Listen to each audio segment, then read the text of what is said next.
तो चलिए आज हम लोग शुरू करते हैं क्लास 10 के एक्सरसाइज 2.2 का क्वेश्चन नंबर 2, जो कि है find a quadratic polynomial each with the given numbers as the sum and product of its zeros respectively.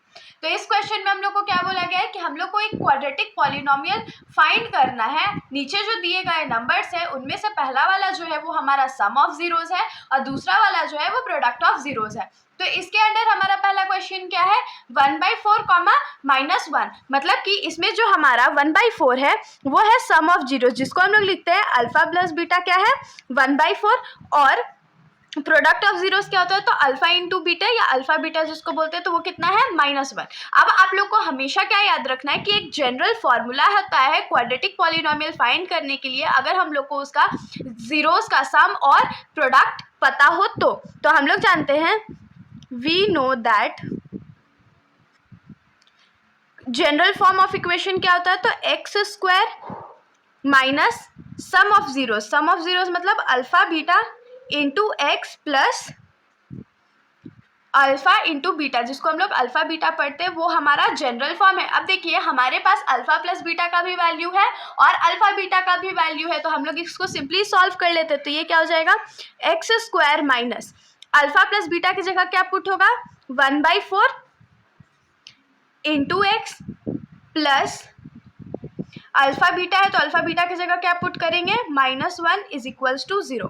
तो इसको हम लोग क्या लिख सकते हैं एक्स स्क्वायर माइनस 1/4 एक्स -1, क्योंकि प्लस माइनस माइनस होता है, इज इक्वल्स टू 0 हो जाएगा। अगर आप लोग इसको चाहो तो सिंप्लीफाई कर सकते हो, वरना ये भी आपका एक आंसर होगा। अब हम लोग आ जाते हैं क्वेश्चन के नेक्स्ट पार्ट पर। तो हमारा नेक्स्ट क्वेश्चन क्या है तो √2, 1/3, मतलब कि यहाँ पर जो हमारा अल्फा प्लस बीटा है वो क्या है तो √2 है और अल्फा बीटा का जो वैल्यू है वो कितना है तो 1/3 है।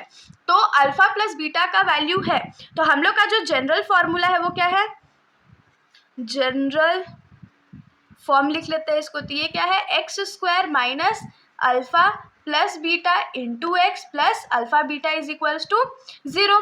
तो यहाँ से एक्स स्क्वायर रहेगा माइनस अल्फा प्लस बीटा की जगह क्या पुट हो जाएगा √2x प्लस अल्फा बीटा की जगह क्या होगा 1/3 इज इक्वल्स टू 0। देखिए आप लोग आंसर यहाँ पर भी छोड़ सकते हो, वरना अगर आप लोगों को सॉल्व करने का मन है तो इसमें हम लोग क्या करते हैं एलसीएम ले लेते हैं। इसके आगे कुछ नहीं है मतलब 1 है, इसके नीचे भी कुछ नहीं है मतलब 1 है, तो पूरा का एलसीएम लेंगे तो ये क्या हो जाएगा 3 हो जाएगा।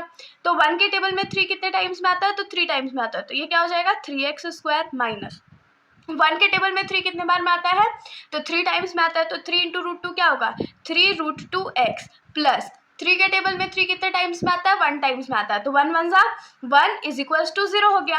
अब देखिए ये जो 3 है वो इस साइड डिवाइड में है, तो इस साइड जाके क्या हो जाएगा मल्टीप्लाई, और एनीथिंग मल्टीप्लाइड टू 0 इज 0। तो ये हमारा जो इक्वेशन है वो क्या हो जाएगा 3x² minus 3√2x plus 1 is equals to 0। ये हमारा आंसर हो गया। अगर आप लोग चाहो तो आप लोगों के लिए मैं एक बार ये सॉल्व करके इसका आंसर बता देती हूँ।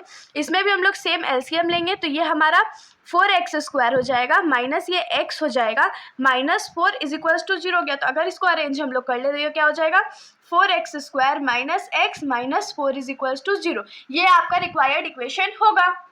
तो अब हम लोग नेक्स्ट क्वेश्चन नेक्स्ट वीडियो में देखेंगे। तो अगर आप लोगों को कोई भी डाउट हो तो आप लोग कमेंट सेक्शन में पूछ सकते हैं, वरना अगर आप लोगों को वीडियो अच्छी लगी हो तो वीडियो को लाइक कर दीजिएगा और मेरे चैनल को बिना सब्सक्राइब किए कहीं मत जाइएगा। Thank you.